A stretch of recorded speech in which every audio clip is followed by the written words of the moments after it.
Direct from the broskination headquarters in Los Angeles, California, this is the Broski Report with your host, Brittany Broski. Good morning and welcome back, Broski Nation. It is 7:45 a.m. Hallelujah. There is what I would describe as a squadron of chickadees outside my window this morning. So if y'all hear some faint whimsical chirps from the birds, hope you don't mind. Oh, you mind the whimsical musings of the birds outside my window this morning? Fuck you. Fuck off.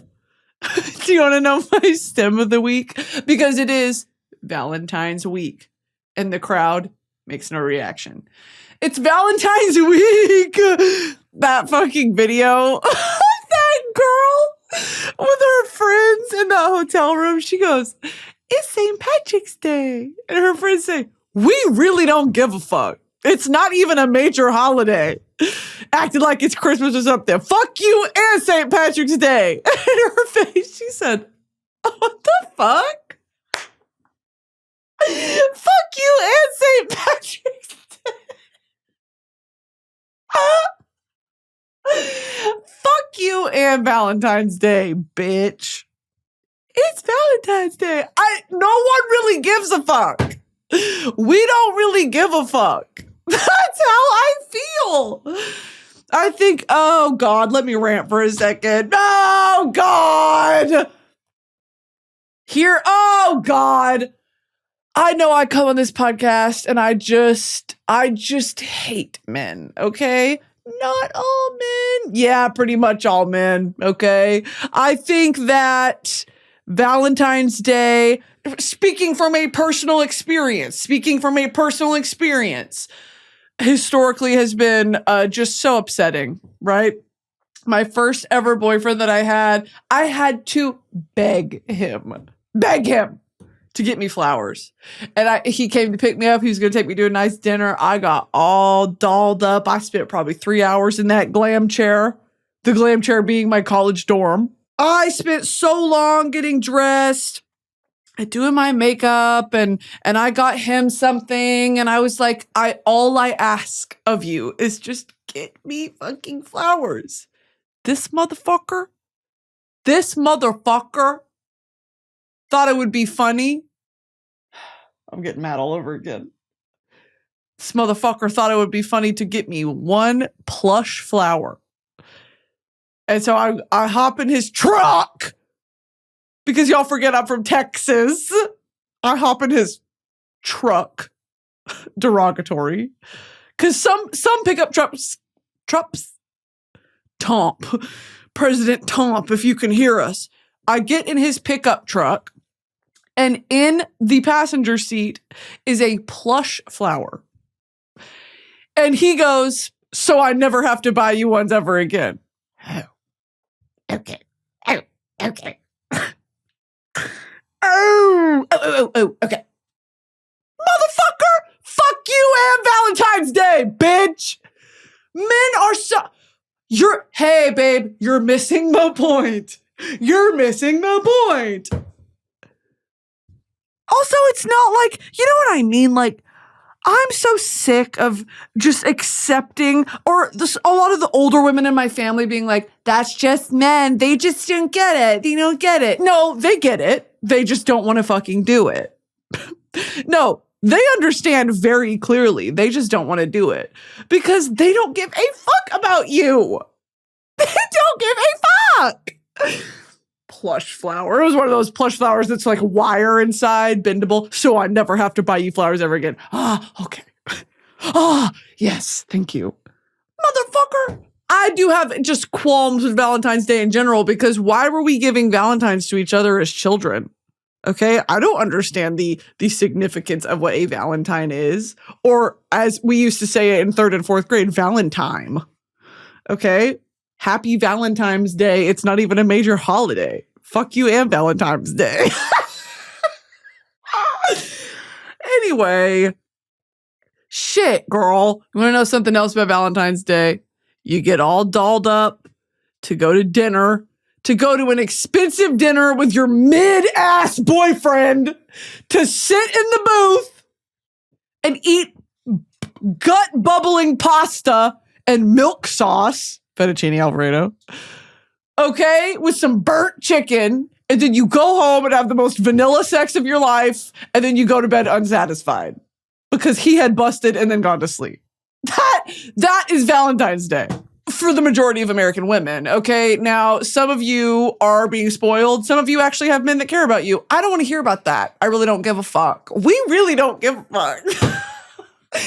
Act like it's a major holiday. Fuck you and Valentine's Day. Okay. Yeah, I don't want to hear about that. I think the majority of women, at least for me, there's not a worse feeling than laying next to someone or sitting next to someone or having someone hold your hand and you just know in the back of your head that like they don't see me. Do you know what I mean? Like this little summer fling that I had. I don't know why I keep talking. I'm feeling really vulnerable with you guys as of late. This little summer fling I had, I don't know. Like I'd be with him and I'd be like, I have no doubt that he enjoys my company because I'm fun to be around and I light up a room. I know this about myself. So that's not, I'm not bewildered by the fact that a man wanted to be around me. Of course you fucking do. But it's to steal my personality, right? Because men like that who want to be entertainers, they want to be charming and likable so fucking bad. They think that latching onto a bad bitch with a stellar personality who is intensely successful, they think that just by being around me, it's going to rub off on them. Guess what, babe? It's not. Because you are deeply insecure. Okay? You don't know who the fuck you are. And you're getting a little too old for that to be cute. You know what I mean? So over the summer, I'd be laying next to him and I remember thinking, he doesn't understand. Like he's not in tune with my emotions in the way that he thinks he is. And I don't know if he ever was because he was such a fucking weirdo liar, manipulator. I don't know. And there's not a worse feeling than laying in bed next to someone and feeling alone. I have never felt more alone. I would rather be by myself than sleeping in my bed next to a man who makes me feel alone. And that's what it was. So, thought Valentine's Day, it's not even a major holiday, but I do want to read sort of the history of it. So, and we're going to go to history.com. Redbull, if you want to send me more Redbull that is not watermelon Redbull, I've been powering through these suckers for the last, what feels like 16 years. Go ahead and send me whatever Red Bull you want because look, okay, I can't do much more of this. This feels like holographic meatloaf again. I've had a watermelon Red Bull every time I filmed the Broski Report for the last 6 months. Red Bull, if you wouldn't mind sending me some more fuel. Shout out to Red Bull though. Okay. Remember when I figured out the Red Bull logo was actually a bull? That was a big day for me. That was a big day in Broski Nation history. Okay. It's St. Patrick's Day. Valentine's Day is a holiday celebrated every February 14th. Across the United States and in other places around the world, candy, flowers, and gifts are exchanged between loved ones, all in the name of Saint Valentine. But who the fuck is this mysterious saint? And where did these traditions come from? Find out about the meaning and history of Valentine's Day from the ancient Roman ritual of Lupercalia that welcomed spring to the card-giving customs of Victorian England. Why does every fucking thing go back to Victorian England? Oh my God, you want to know something I learned recently? Okay, just pause for a second. This is not interesting at all, actually. This is not a fact that should be shared amongst friends, but I guess I care, so this is my podcast, I'm gonna fucking talk about it. I'm still reading Sherlock Holmes. Okay, we get it.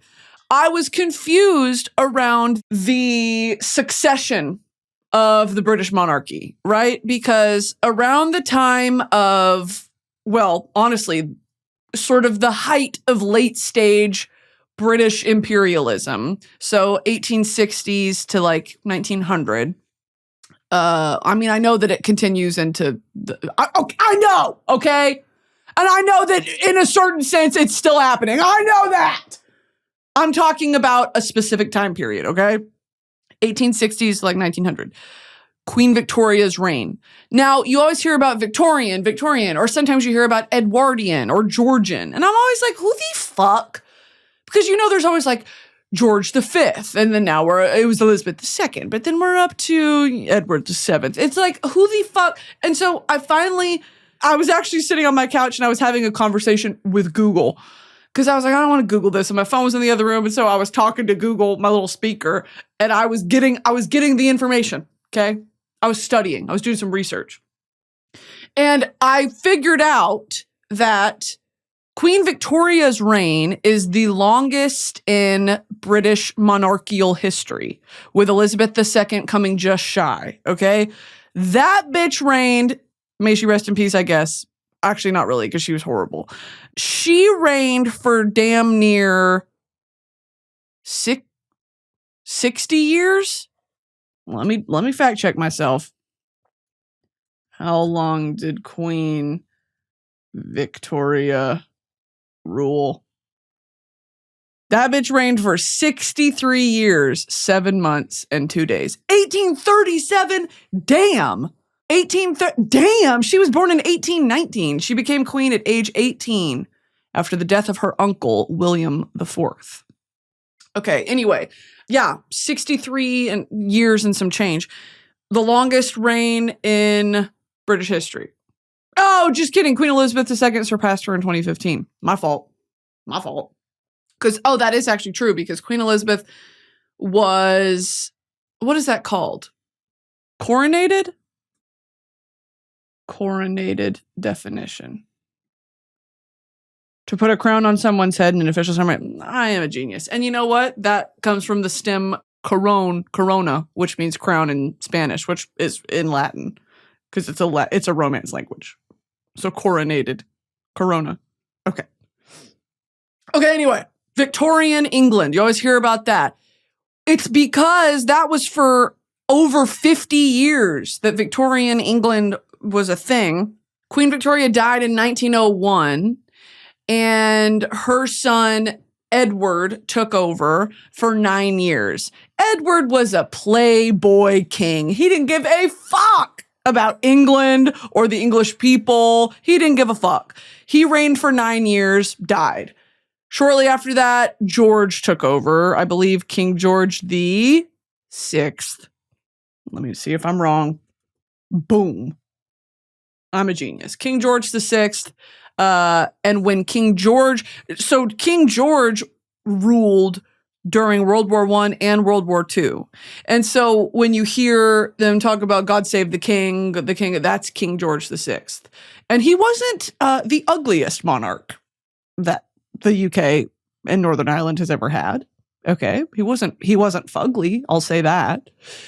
He was Queen Elizabeth II's father. Okay. So we have Victoria and Albert. If you ever hear about the Victoria and Albert Theatre, very famous venue in London, that's actually going to be Victoria and Albert, because that was the king and queen. Okay. Queen Victoria. Then we have King Edward. Then we have King George. Then we have Queen Elizabeth. Then we have King Charles. Okay, so that's the sort of succession of the British monarchy for the last, 200 years? And I was reading I was reading Sherlock Holmes into the 1900s. He refers to the king, and I was like, what fucking king? And then they would also refer to Victoria, and so that's what kind of led me to Google it. Y'all really don't care. And I also stumbled my way through that, and for that, I apologize. So, if you were ever wondering, when you hear about Victorian England, Victorian, it's because it lasted for, just shy of 70 years. So that's a long time to rule, and it's also a long time to commit atrocities under your name in service of the British Empire. So, okay, pardon me, there were 2 Georges. Holy shit, there were 2 Georges. King George V ruled the UK from 1910 to 1936. So I wasn't wrong. There was a King George. And then right after that, King George VI from 36 till 52, and then 1952 was Queen Elizabeth II. This is tea though, because God, obviously imperialism is the bane of, I would say, most atrocities globally and internationally can be traced to imperialism. I think that is a fair statement. Like, most of the evil between peoples historically has come from imperialism or empire and trying to own/destroy other countries and other cultures and other peoples to subjugate them. That has been the bane. The bane of the human existence is the desire for power and the struggle for acquisition of power. I think most things can be traced back to that. I need to take a sociology course, right? I feel like I'd eat that shit up. I took a sociology and psychology course at a community college when I was in college just to like get my credit. And so I did it locally and I was tapped the fuck in. No one else in that class gave a fuck, but it was like me and the professor locked in because he would teach something. I'd be like, well, obviously I have a question. Hey, obviously that doesn't make sense. What are you fucking talking about? And I would sit there and like reason with him and not argue, but like discuss. And at one point he literally goes, I don't know. Okay, sorry. I said, well, how can that be true if he said, I don't know?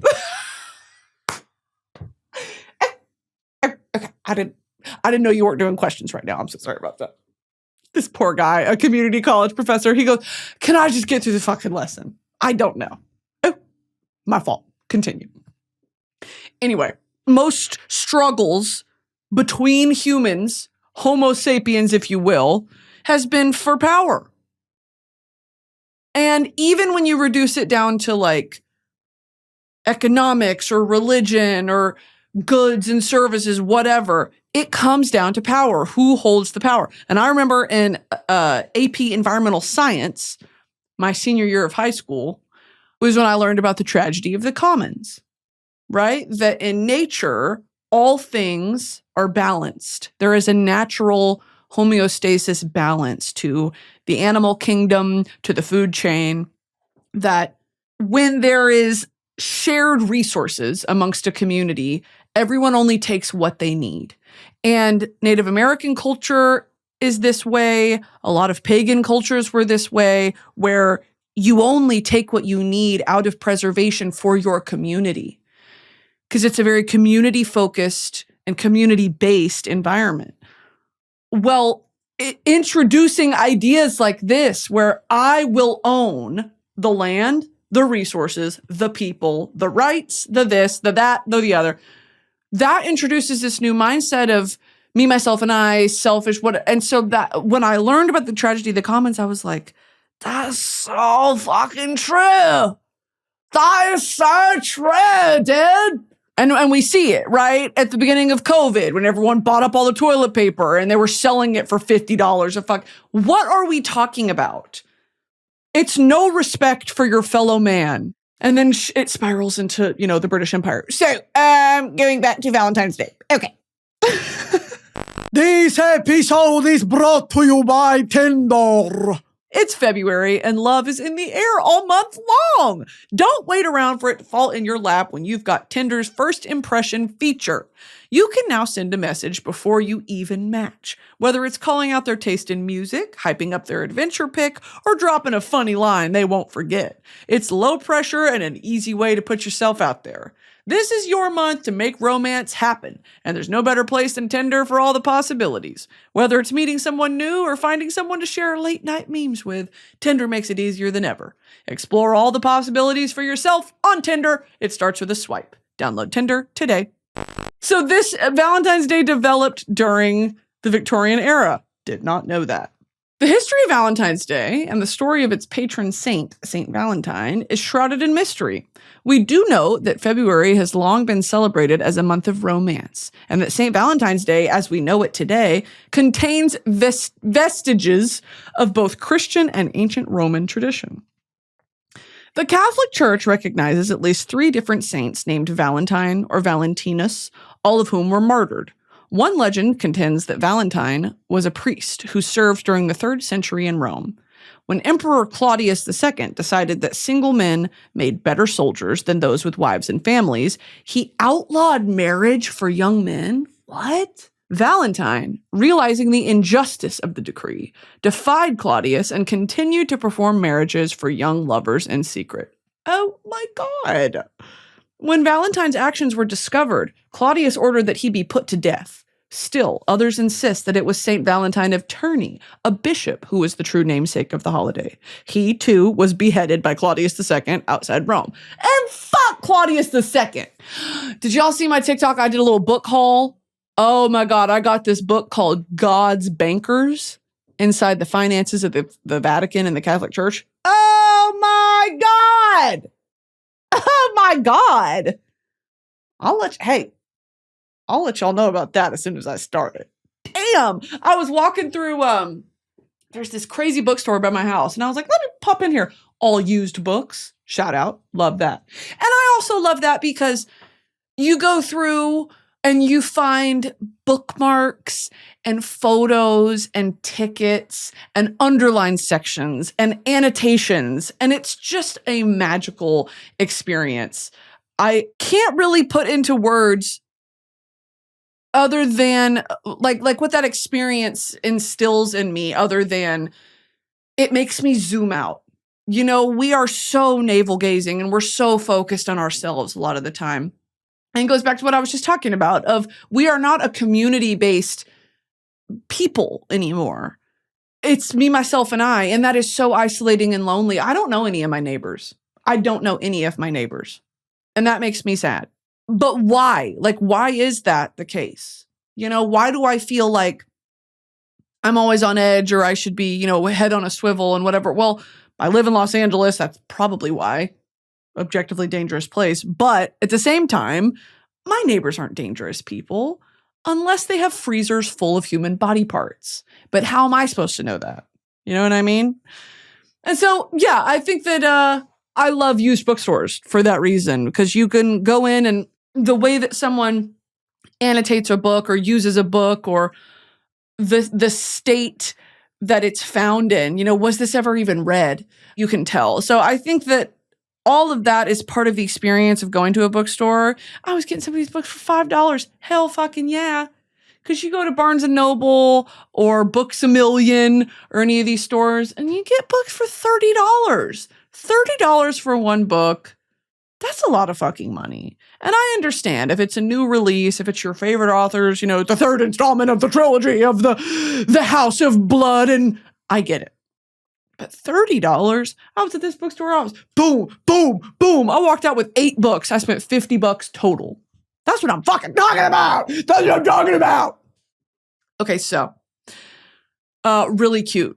But in this God's Bankers books, there's no annotations. And I was like, okay. But in my copy, I got a copy of Clockwork Orange, A Clockwork Orange. It's annotated down. And I was like, yes. Very excited about that. Also, some of y'all have told me that Clockwork Orange has its own language that I need to, it's like Simlish that I need to kind of lock into. And so I found on google.com, I found a glossary of all the sort of translated words and terms from A Clockwork Orange. And, you know, I love reading old books like this, and it sucks doing it outside the confines of an academic environment because I'm kind of left to my own devices, which is both good and bad, right? Because I can take my own takeaways or my own interpretations of what I find the text to mean, how it impacts me as an individual. But at the same time, I wish that there was this added level of like, I have to write an essay about it, or I have to connect dot A to dot D, you know, like using my brain in that sort of way and having it be graded. I do miss that aspect of it where that's a missing chunk. When I read a book as important as A Clockwork Orange or East of Eden or Animal Farm or Brave New World, Heart of Darkness, any of these books, it's like, I wish that there was like all things in life, I wish there was an instructor I could ask questions to.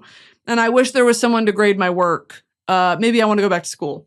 Maybe that's what I just kind of admitted to myself there. That's cool. But you know what I mean? Where, sure, you can sit with a book and read it. You can read A Clockwork Orange on the train, but that doesn't mean you are getting from it what you should or what was intended, or, you know, you might be missing the most important part. I think for me, I'd like to think that I have the wherewithal to read a book like that and be like, this is the meaning, you know? But even in Animal Farm, if I didn't have the background of this was loosely based on the Russian Revolution, then, you know, I would have been like, damn, that's a crazy book about fascism. Crazy book. Like, I still would have gotten it, but the specific sort of, you know, this was Trotsky, this was whoever, that stuff is important to me for a contextual, complete 100% understanding of the book that I'm reading. And I feel like I don't. I know there's actually probably study guides. And I used to use Cliff's Notes. Wait, you want to know something really cute? I have my mom's Cliff Notes pamphlets from the 80s and the 90s when she was in high school and college that are printed versions of what, I mean, I used to use Cliff's Notes in high school, the website, where it would, like, you know, take Taming of the Shrew or like the hard ass Shakespeare to read. And it would break it down into synopsis by chapter, characters, important characters, their lore, what page X was on, important quotations, all that stuff. We're to the point, almost, they make it too easy, where you don't even have to read the fucking play. You don't have to read the book. That's not the goal for me. I would like some supplemental reading material that is peer-reviewed and approved to use as a study guide. So I think I might do that for Clockwork Orange. If y'all, that's such a specific request. If you guys have a study guide for Clockwork Orange, send it to me. Okay? Or put it in the comments under this YouTube video. Let me know. Okay, anyway. Valentine's Day. What the hell? Oh, I was talking about God's Bankers. Yeah, I'm very excited to read that book. God's Bankers provides an exhaustive history of financial machinations at the center of the church in Rome. From the final decades of the 19th century down to Pope Francis's sincere but as yet inconclusive efforts to reform the church's labyrinthine bureaucracy. From there, Posner weaves an extraordinarily intricate tale of intrigue, corruption, and organized criminality. The cumulative effect of Posner's detective work is an acute sensation of disgust, along with a mix of admiration for and skepticism about Pope Francis's efforts to reform the Vatican Bank and its curial enablers. Crazy. Okay. Valentine's Day. Fuck! Okay, so our Valentines, our St. Valentines were beheaded by Claudius II. Okay. Other stories suggest that Valentine may have been killed for attempting to help Christians escape harsh Roman prisons, where they were often beaten and tortured. According to one legend, an imprisoned Valentine actually sent the first Valentine greeting himself after he fell in love with a young girl, possibly his jailer's daughter, who visited him during his confinement. Before his death, it is alleged that he wrote her a letter signed "From Your Valentine," an expression that is still in use today. Oh my God, that's so sad. Although the truth behind the Valentine legends is murky, the stories all emphasize his appeal as a sympathetic, heroic, and most importantly, romantic figure. By the Middle Ages, perhaps thanks to his reputation, Valentine would become one of the most popular saints in England and France. Some claim that the Christian church may have decided to place, it's always fucking religion. It is always religion. Others claim that the Christian church may have decided to place St. Valentine's feast day in the middle of February in an effort to Christianize the pagan celebration of Lupercalia. Am I saying that right? Lupercalia. Celebrated at the Ides of February, or February 15th, Lupercalia was a fertility festival dedicated to Faunus, the Roman god of agriculture, as well as to the Roman founders Romulus and Remus. To begin the festival, members of the Luperci, an order of Roman priests, would gather at a sacred cave where the infants Romulus and Remus, the founders of Rome, were believed to have been cared for by a she-wolf, or lupa. They were cared for by Shakira, she-wolf, and by Lupa, a wolverine, a werewolf. The priests would sacrifice a goat for fertility and a dog for purification. No. They would then strip the goat's hide into strips, dip them into the sacrificial blood, and take to the streets, gently slapping both women and crop fields with the goat hide. Okay. Okay. What? Far from being fearful, Roman women welcomed the touch of the hides because it was believed to make them more fertile in the coming year. Later in the day, according to legend, all the young women in the city would place their names in a big urn. The city's bachelors would each choose a name and become paired for the year with his chosen woman. These matches often ended in marriage. What the fuck? Is romance in marriage a new concept? I understand that marriage for the longest time was a almost political or financial union between families, right? Like the bride's father would pay the groom a dowry, and the wife would now take the groom's name and become a part of, you know what I mean? Like it was a flow of power, an exchange of money for a union. When was romance introduced? Humans are very romantic beings. So when did people start marrying for love? What the fuck? This is crazy. Sometimes you look up the history of shit like this and you're like, I didn't want to know that. I'd be fine if it was just like Snoopy Candygram.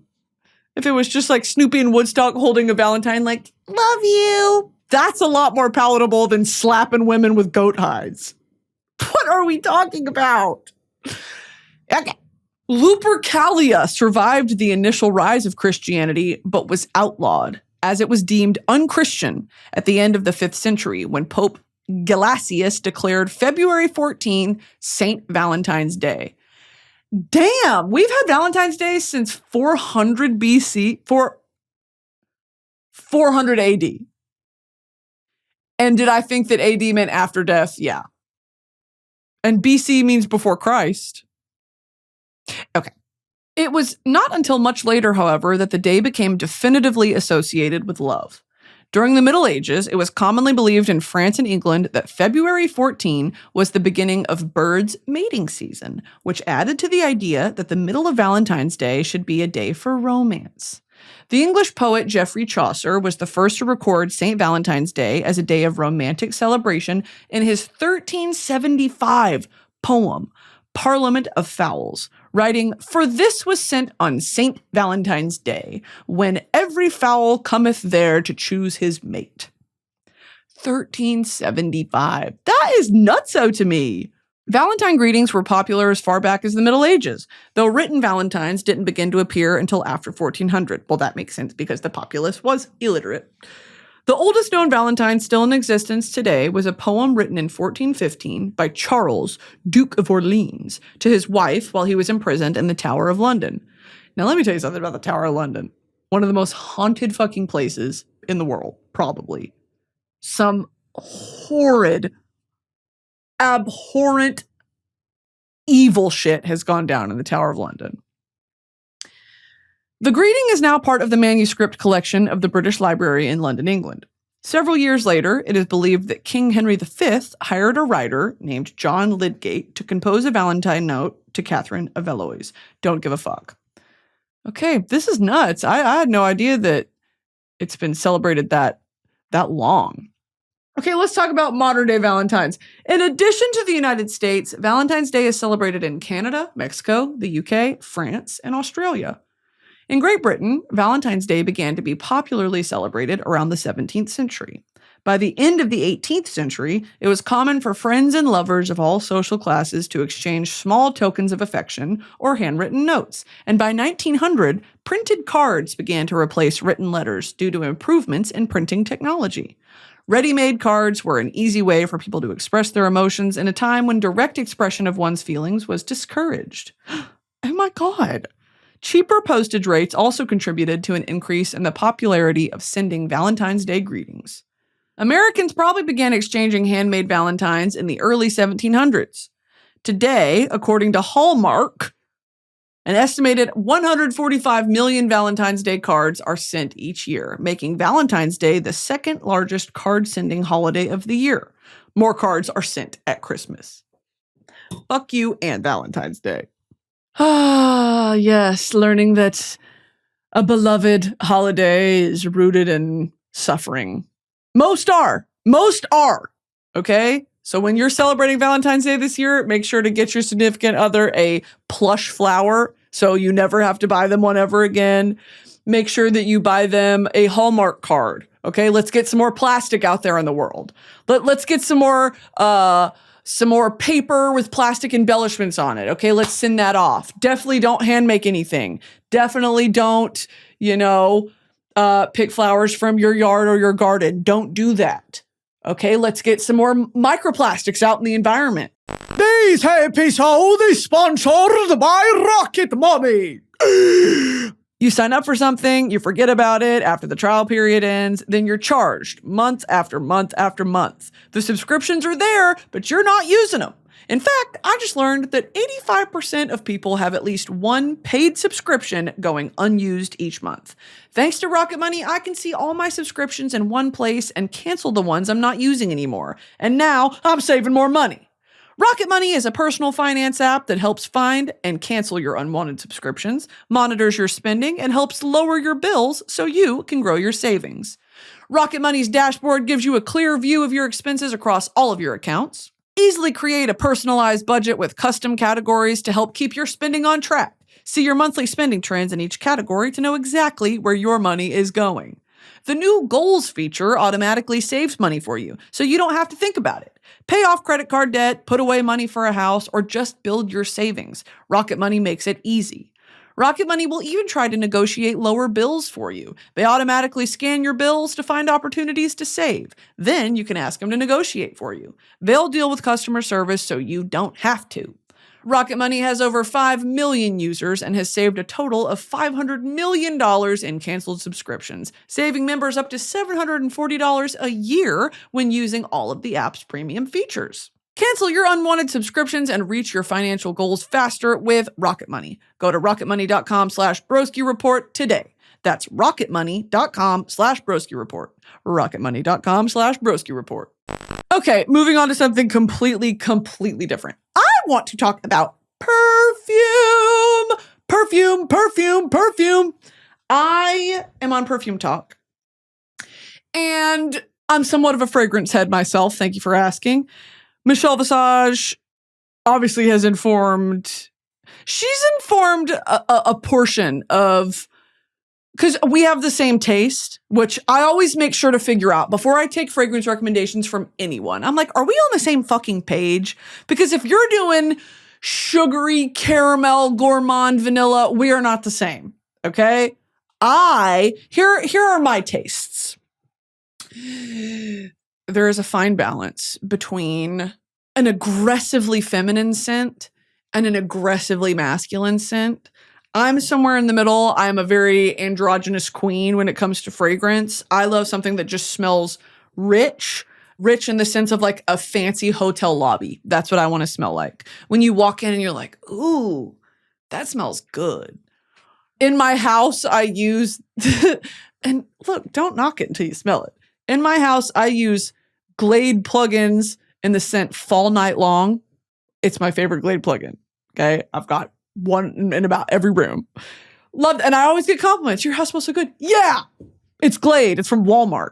Anyway, when it comes to a fragrance, personally, I'm looking for bergamot. I'm looking for amber. I'm looking for musk. I'm looking for white musk. I'm looking for santal, any of the woods, cedar, moss, oud. And I like an eau de parfum. I'm not doing eau de toilette because something about my skin, I spray it and it just absorbs it. And not in a way that's like, oh, I'm going to smell like this for the rest of the day. It's gone. I've tried all the fucking tricks. I've tried layering it with a lotion that smells similar. I've tried using Vaseline. I've tried doing all this bullshit. If the fragrance does not last long, that's the fragrance's fault. It's not my fault. I can try to do other things to make it last longer. At the end of the day, it's a weak fragrance. On the flip side, perfume houses like Kilian, that shit will last 4 days. If you spray that shit on a sweater, it's never coming out until you wash it. But this is why I'm like, I don't believe you when you're like, it's just user error. No, it's not. Because some fragrances really have a staying power and they're beautifully made. Kilian fragrances are so unique and so wonderful. Love Don't Be Shy is famously, isn't that what Rihanna wears? Beyonce wears Kilian. It's like just the most luxurious, feminine fragrances that have depth to them. But sometimes Kilian fragrances can be kind of overpowering almost. And so I want to be somewhere in the middle. My favorite perfume of all time is probably Les Longues Frondes by Maison Louis Marie. It's number 2. And it is just something I really don't know how to describe it other than it's a fresh version of Rich Hotel Lobby.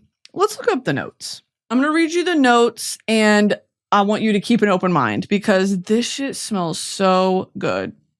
Oh my God, I forgot my 2 most favorite notes. Hinoki wood. I love Hinoki. And let me tell you something about Heretic Parfums. They make one called Scandalwood. Oh my God. Scandalwood might be one of my favorite scents of all time, but again, it doesn't last. And this one doesn't last either. And I've tried. I even bought the perfume oil from Maison Louis Marie and I put the perfume oil under it. That makes it last a bit longer. And then you spray it on top. But even then I'm talking 2 hours and it's gone. Versus I have Angel Share by Kilian. Motherfucker, you spray that shit at 9 a.m. At 9 p.m. You're still like, damn. Damn. And it's strong. So here, you know what I'm saying? Okay, Hinoki wood, patchouli, and cedarwood. Patchouli is, and if you are a fragrance girl, you know this, it's hit or miss. They always talk about you either love patchouli or you fucking hate patchouli. Patchouli on its own, I'm not the biggest fan of. I think it smells too much like a bonfire. But when it's mixed in with some of these other like woody notes or kind of like milky or musk or even with patchouli and then like a floral on top. Oh, I'm there. Oh, I'm locked the fuck in. It just has to be done right. And it can't smell cheap. This is one of my favorite fragrances of all time. Here are the full notes. Hinoki wood, cedarwood, patchouli, white musk. That's it. Love. And also Scandalwood, the one by Heretic Parfums, they make one called Nosferatu. They made a Nosferatu scent. And it's interesting. It wasn't my favorite, but it was definitely interesting because I bought their little sample pack. Oh my God. And Heretic also makes one called Dirty Hinoki. Oh! And they make one called Floorgasm. Oh! So good. Okay, some other favorite scents of mine. In that vein, DS and Durga makes some beautiful fragrances. They have one that is meant to be a layering fragrance, but I used to wear it by itself. It's called I Don't Know What. That's the name of the fragrance because it's supposed to be a play on the French je ne sais quoi. You know, it's got this je ne sais quoi. And so when you tell people, oh, you know, what are you wearing? It's literally called I Don't Know What. Anyway, that one is a fantastic. It's just, let me think if I know the note. It's just like a musk. I don't know what DS and Durga. And I fucking love bergamot. Anything bergamot, I'm tapped in. And that's what this is. I'm so smart. Top notes, bergamot essence. Heart notes, vetiver and iso. And the base notes are civitone, fursantal, and ambrox super. I hate when they do this shit. Like, what does that mean? I'm going to go ahead and infer that it's bergamot, vetiver, amber, santal, and 2 other things that they decided to make really not understandable. So DS and Durga also makes one called Gateau Blackout, one of the most crazy fragrances I've ever smelled. And I do that when I'm going out drinking because that's like a whoa. Who is that? Who smells good? But it's not like hot girl. It's like rich model. I don't even know how to describe it. It's a very non-traditional fragrance. Let me look up the notes for Gateau Blackout. Oh, it's a cherry fragrance. That's why. That makes sense. Black cherry, snow pine, incense, cocoa, jasmine flowers, Eris Absolute, vanilla, friends musk, fireplace. It is so good, y'all. It's warm, but it's also spicy. So good. Some other ones that I've been into lately, these are kind of more masculine. Tom Ford makes one called Bois Pacifique, which I'm pretty sure means Pacific wood, Pacific forest. This is a cologne. It's a cologne. But I think they market it as androgynous. It's great. I'll wear it by itself. It's very warm and rich. And then Parfum de Mali, they make that famous, beautiful bottle. Put it up here. That rose. It's the rose one by Parfums de Mali. And their bottles are super iconic. I think that they're a beautiful fragrance house, but I just hate rose. I fucking hate rose. I am not a rose girl. Rose ruins a fragrance for me, but sometimes tuberose. I'll lock into that. Sometimes I do like that. If we're doing florals, I like jasmine. I love jasmine, but you cannot make the jasmine powdery, then it smells like grandma.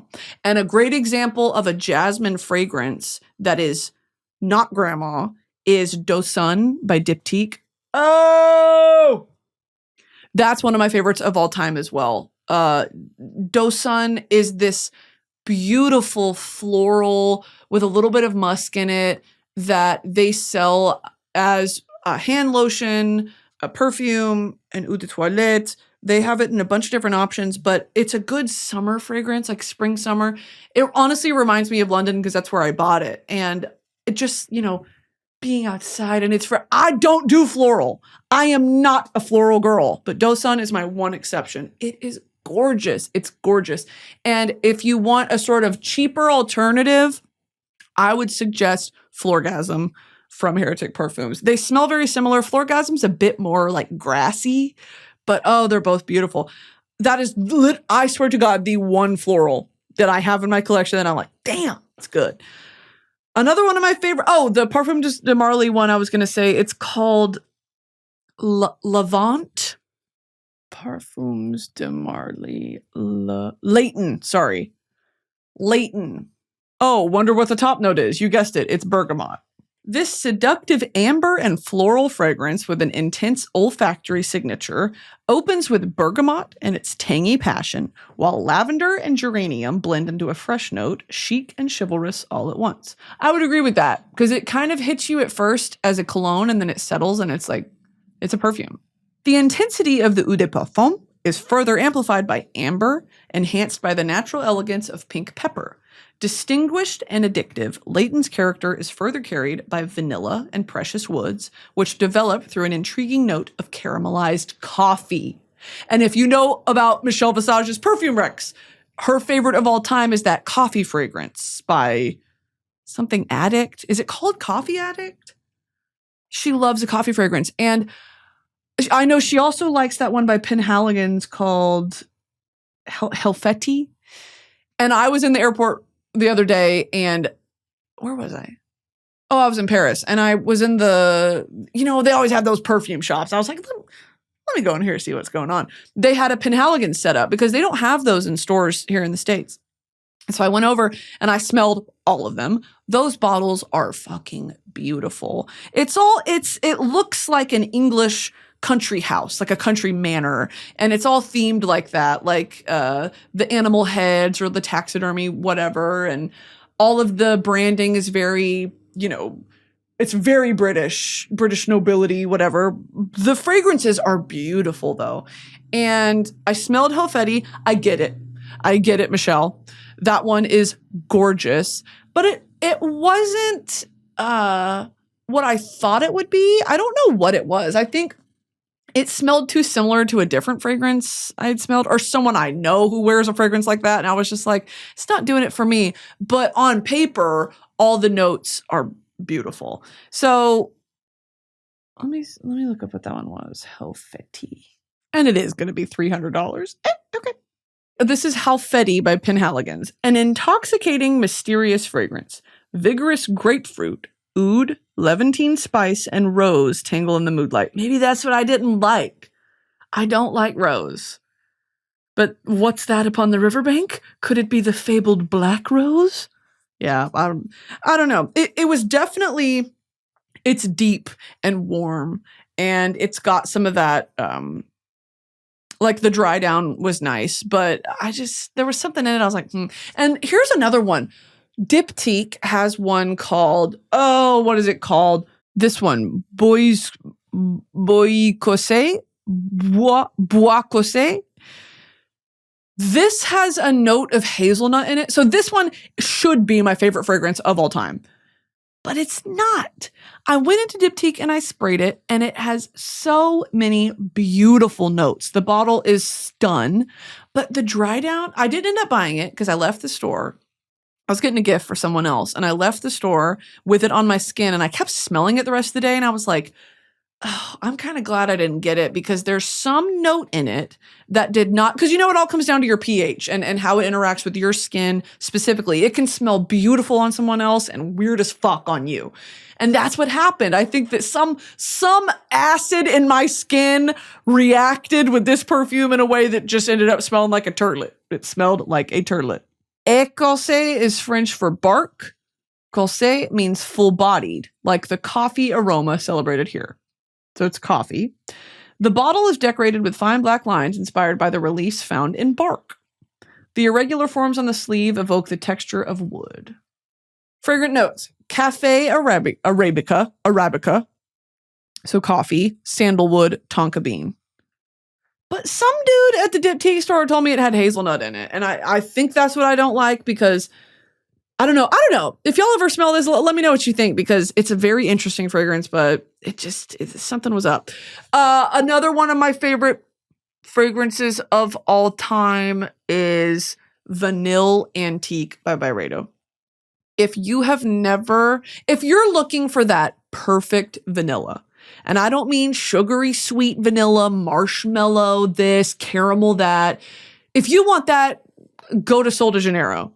Go get the Cheirosa or the traditional, bum bum cream, that smell, or any of those numbers like 71, 62, whatever. Those are great if you're looking for like a very topical, almost teenagery sweet smell. Vanille Antique. Mama, that's a woman. That is a woman with money, cash money. It is the most beautiful vanilla fragrance I've ever smelled. I keep saying warm, but those are the fragrances I like, where you hug someone and you're like, God, you smell delicious. It's deep, it's depth, there's layers to it. It's not just, oh, she smells like candy. I don't want to smell like candy. I want to smell like sex in a hotel lobby. And so Vanilla Antique, it is by far the most impressive vanilla I've ever smelled. And you want to know someone else I love? I love his reviews. Daniel Rene. I follow him on TikTok. He came out with his own fragrance that I bought because I love him so much. And he described all these notes in it. And it sounded like Dosun mixed with something else. And I was like, I have to try this. And he's such a salesman, bitch. That was one where I was like, fuck.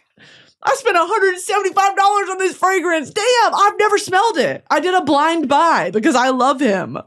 And if it smells like shit, Daniel, I'm going to be pissed off. I don't believe it'll smell like shit because it's from a niche independent fragrance house. I believe it's French, and he developed it in tandem with this company. The bottle's beautiful. I'm excited to smell it. So if y'all want, I can give you a little review on the pod because I'm very excited about that fragrance. One of the notes in it is a vanilla cake. Okay, yeah, I'm going to lock into that. Because when I hear vanilla cake, that gives me some like, it's not vanilla frosting. It's got some bottom to it, right? There's a bottom in it. The fragrance has bottomed. So I'm excited to try that out. I'll let you guys know. I think it's called Illusio. Okay, I think that'll do it for me, team. I love y'all to goddamn death. Redbull, I can't do the watermelon anymore. Please send me something else. Please send me something else. If y'all want merch for this beautiful, informing, informational, academic podcast, go to broski.shop. We've got muumuus, we've got slippers, we've got Broski Report merch. We've also got a restock of muumuus. So go in right now. If you did not get a muumu or you ordered one and you had to wait a while for it to ship, they were all being made by hand. So they are back. They are in stock. Go get you some muumus and slippers. Go watch my interview show, Royal Court. We've got some psychotic guests on there. If you have not seen the Aaron Taylor Johnson Royal Court episode, go ahead and watch that for me. If y'all don't mind, go ahead and watch it for me. I think that'll do it for me. Love you guys. Be good. Bye.